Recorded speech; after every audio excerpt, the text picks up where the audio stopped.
اخواتي مبرمجين اولى ثانوي عاملين ايه؟ يا رب تكونوا بخير. الفيديو ده يا باشا وهو الضربه القاضيه. انا مش عايز اضيع وقت، المنهج كله هنلمه في ربع ساعه، فيلا بينا نخش على الشرح على طول عشان ربع ساعه ما تضيعش مننا. يلا بينا. احنا عندنا يا باشا المنهج متقسم لاربع فصول. الفصل الاول بيتكلم عن الشبكات، الفصل الثاني بيتكلم عن قواعد البيانات الداتابيز، الفصل الثالث بيتكلم عن الخوارزميات ولغه البرمجه، الفصل الثالث بيتكلم عن الفصل الرابع بيتكلم عن الذكاء الاصطناعي وتصميم المواقع. يلا بينا نمسك الفصل الاول. بيقول لك تعريف الشبكه وانواع الشبكه. عندنا الكمبيوتر نتورك، وهو بيقول لك ايه؟ هو نظام اتصال بيربط اجهزه الاتصال المعلوماتيه مثل الحاسب الالي والهواتف. يبقى نظام بيربط الاجهزه كلها ببعض علشان يتبادل البيانات عبر الشبكه. طيب عندنا نوعين من انواع الشبكات، نوع اسمه لان ونوع اسمه وان. لان وهي شبكه محليه محدوده، طب وان وهي شبكه واسعه. بيقول لك شبكه محليه محدوده مثل المنزل والمدرسه. الوان شبكه واسعه، النطاق تغطي مساحه كبيره زي الانترنت. طيب اجهزه الربط والاتصال، احنا عندنا خطوات الاتصال بالشبكه او الانترنت 3 مراحل. الاي اس بي وده ايه؟ دي الشركه اللي انت بتمضي معاها العقد علشان تزودك بخدمه الانترنت، اللي هي البروفايدر المزود. طب تاني خطوه الراوتر، الجهاز اللي في بيت كل واحد فينا. الراوتر ده وظيفته ايه؟ بيتبادل البيانات عبر الشبكه. طب تالت حاجة ايه هي؟ اللي هي الهب او المحول، اللي هي الكابينة اللي بتبقى تحت بيت كل حد فينا، اللي بيبقى فيها اسلاك كتير جدا، اللي الفني بيجي ياخد سلك من الراوتر ويحطه تحت في الكابينة. فاول خطوة اللي هي الاي اس بي، تاني خطوة اللي هي الراوتر، تالت خطوة اللي هي الهب. السويتش دي مش علينا، بس ايه؟ يربط الاجهزة بذكاء ويرسل البيانات للهدف فقط. طيب عندنا انماط استخدام الخوادم والخوادم. ايه هي بقى؟ عندنا اول حاجه اسمها كلاينت سيرفر. يعني ايه كلاينت سيرفر؟ كلاينت سيرفر ده هو خادم يعني سيرفر، هو خادم بيقدم الموارد والخدمات وعميل يطلبها. عميل يطلب، خادم يقدم. العميل ده اللي هو الكلاينت بيطلب حاجه من السيرفر، فالسيرفر ده خدام بيدي للعميل اللي هو عايزه. طيب عندنا نظام بير تو بير، هو شبكة الند للند، هي اسمها كده يعني، ده التعريف ليها. حيث الأجهزة متساوية في الصلاحيات، الأجهزة كلها بتبقى متساوية في الصلاحيات. يبقى البير تو بير ده بيبقى أجهزة متساوية في الصلاحيات. طيب أنواع الخوادم عندنا اللي هي أنواع السيرفر دي.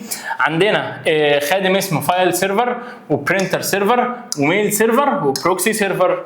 طيب طرق التراسل والعناوين، عندنا حاجه اسمها تبديل الدوائر اللي هي السيركت سويتشنج، وعندنا حاجه اسمها تبديل الحزم. وتبديل الحزم دي عيبها ان هي ساعات بتفقد حزم اثناء ارسال البيانات عبر الشبكه، فبيحصل ايه؟ بيحصل تشويش، ودي بتستخدم في ايه؟ في بث الفيديو. طيب عندنا بقى حاجه اسمها اي بي فيرجن 4، وعندنا حاجه اسمها دي ان اس، ولسه هنكتب ده شويه حاجات تاني.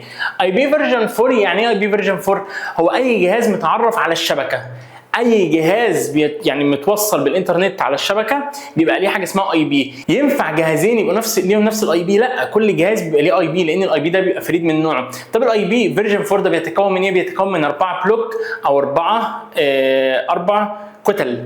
كل بلوك فيهم بيتكون من 8 بت، يبقى عدد الاي بي كله كام بت؟ 32 بتس، 8 في 4. طيب الاي بي فيرجن 4 خلاص الاي بيات بتاعته خلصت، فحلوها بايه؟ بالاي بي فيرجن 6، وبيحتوي على كام بت؟ 128 بت مش 32 بت. طيب عندنا بقى حاجه اسمها الدومين. ايه هو الدومين ده؟ الدومين ده اللي هو زي جوجل دوت كوم، فيسبوك دوت كوم، اي حاجه دوت كوم دوت نت. الدومين ده بيبقى مربوط بيه اي بي، بس هم عملوا الدومين ده ليه؟ عشان يبقى سهل الحفظ. انا لو عايز اخش على جوجل دوت كوم، هل لازم اكتب الاي بي بتاعه اللي هو الرقم الرخم ده؟ لا، ما اكيد مش هحفظ كل الارقام دي، فربطوا كل اي بي بدومين يسهل الحفظ. طب ايه النظام او السيرفر اللي بيربط الدومين بالاي بي، او اللي بيحول الاي بي لدومين، ولا العكس؟ حاجه اسمها دي ان اس، اهو نظام يحول اسماء المواقع اللي هي الدومينز الى عناوين اي بي ليسهل حفظها. طيب تعالى في بروتوكولات. في بروتوكول عندنا اسمه بروتوكول التي سي بي واليو دي بي. التي سي بي ده بيعمل ايه؟ بيرتب الحزم المفقوده، وبيعمل ايه تاني؟ وبإعادة ارسال الحزم المفقوده. يبقى بيعمل ايه التي سي بي؟ بروتوكول التي سي بي ده عندنا احنا البيانات بتتقسم لحاجه اسمها حزم او باكيتس. الباكيتس دي بتجري في الشبكه، بتختار اسرع مسار للشبكه وتمشي فيه، والعمليه دي بيبقى اسمها راوتنج.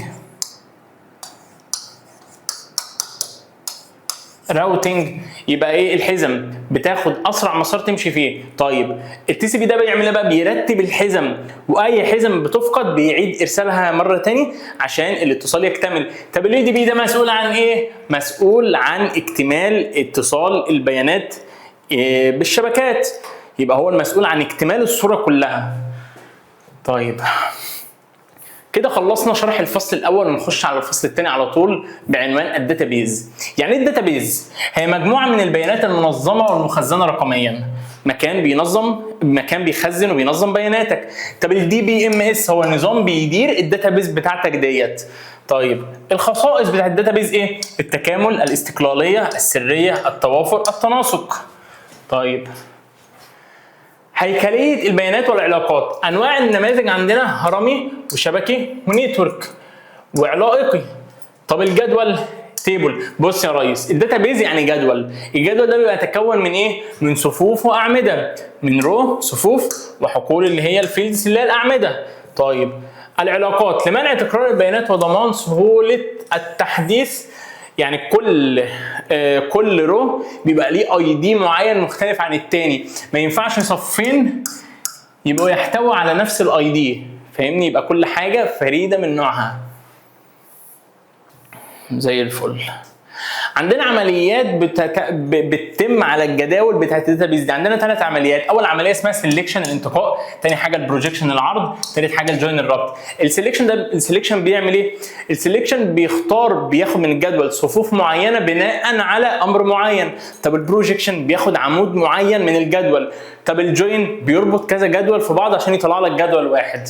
طيب لغات الاستعلام وهي اللغه اسمها سيكوال.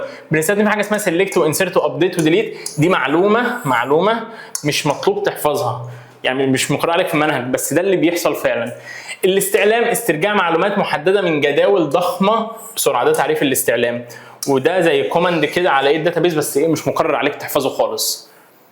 ماشي. نيجي بقى لثالث فصل عندنا، وهو ملخص فصل الخوارزميات ولغه البرمجه. طيب يعني ايه خوارزميه؟ الخوارزميه او الالجوريزم هي خطوات مرتبه بتاخدها عشان تحل مشكله معينه. طيب المشكله دي بتحلها ازاي او بتنسقها على ايه؟ بتنسقها في حاجه اسمها فلوت شارت. طيب فلوت شارت ده بيبقى ليه اشكال، شكل بيضاوي يعني بيعبر عن بدايه ونهايه، البدايه والنهايه. طيب المستطيل يعني عمليه معينه او بروسيس معين بيحصل. طيب المعين شرط، المعين قرار شرطي. طيب عندنا حاجه اسمها هياكل التحكم، عندنا حاجه اسمها التسلسل، وعندنا حاجه اسمها التكرار، وعندنا حاجه اسمها التفرع. دي هياكل التحكم بتاعه الخوارزميات. طيب نيجي بقى لاساسيات لغه البرمجه البايثون. اول حاجه عندنا اللي هي المتغيرات، اللي هي الفاريبل. هي الفاريبل ده هو حاجه بتخزن فيها قيمه معينه، زي ايه؟ بتساوي 5 سوري، هو انا قال لك اكس بتساوي 5، فالايه ده تقدر فاريبل دلوقتي تقدر تستخدمه في اي وقت انت عايزه في المشروع. طيب عندنا شويه اشكال لازم نحفظها. ده يعني ده يعني القسمه الصحيحه. القسمه الصحيحه اللي هو مثلا 9 على الاثنين هيساوي 4.5، يبقى تاخد عدد صحيح بس. باقي القسمه طبعا كلنا عارفينها. ودي اللي هي يساوي، بتحصل في عمليات المقارنه. طب ودي لا يساوي. طب ودي اند او اور، لا الروابط دي اند ودي اور، بس دي مش مقرره علينا قوي، يعني مش تيجي، يعني مش مقرره علينا قوي، مش هتتسال فيها، انت هتتسال في الحاجات دي بس. وطبعا بلس وناقص ما تنساش الكلام ده. اوكي نيجي بقى للتكرار والشروط البرمجيه.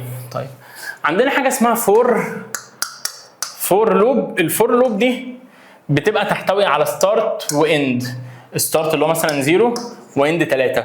فهو لما يقول لك فور ويديك رينج هنا وبيقول لك طلع الناتج، فهنبتدي بالستارت 0 1 2 ونقف لحد هنا. الاند ده مش بنكتبه، الاند ده بننقص منه 1 وهو بيبقى ده نهايه الناتج بتاعنا الطباعه. طب عندنا حاجه اسمها اف كونديشن. ايه الاف كونديشن دي؟ اف والس.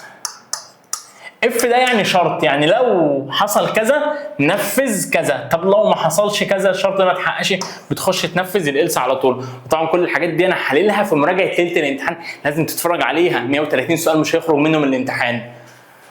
ماشي. عندنا الذكاء الاصطناعي التوليدي وهو النماذج الاحتماليه تعتمد على التوقعات الاحصائيه للكلمات.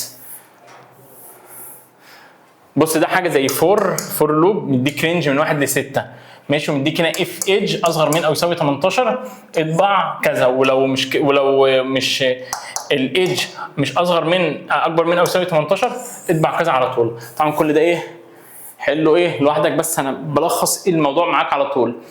نيجي لاخر حاجه او اخر فصل معانا، هو بيتكلم بشكل دايركت عن HTML والسي اس اس والجافا سكريبت اللي هي تصميم الموقع. HTML دي هي اللغه الهيكليه او لغه التنسيق بتاعت الموقع. طب سي اس اس دي اللي بتديزاين بيها او بتستايل بيها وبتلون بيها ال HTML بتاعك او بتلون بيها الموقع. طب الجافا سكريبت دي لغه البرمجه، دي الحاجه اللي بتخلي الموقع تفاعلي.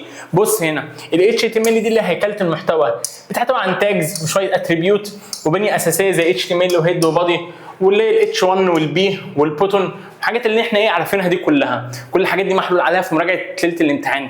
طب السي اس اس دي بتعمل ايه؟ كل اللي بتعمله اللي هي بتعمل ديزاين للموقع. طيب الجافا سكريبت دي بتعمل ايه؟ بتخلي الموقع معاك حيوي، اللي هو ازاي؟ اللي انت مثلا لما تدوس على زرار يحصل اكشن معينه. على خاصك الموضوع كله، انت دلوقتي معاك الزرار ده مكتوب فيه اضغط، ده كده HTML. طب لو انتوا كله احمر يبقى انا دخلت CSS. طب لو عايز ادوس على الزرار ده ينفذ حاجه معينه فدخلت الGS كده في الموضوع. كده يا باشا انا لخصت لك المنهج كله باهم نقط في اقل من ربع ساعه. لازم تتفرج على الفيديو ده قبل ما تخش الامتحان، لازم قبل ما تخش الامتحان تتفرج على الفيديو ده، بعد ما تتفرج على فيديو ليله الامتحان بتاع حل الاسئله كلها، عشان ده اهم نقط بس في المنهج. اشوفكم على خير وبالتوفيق، والسلام عليكم ورحمه الله وبركاته.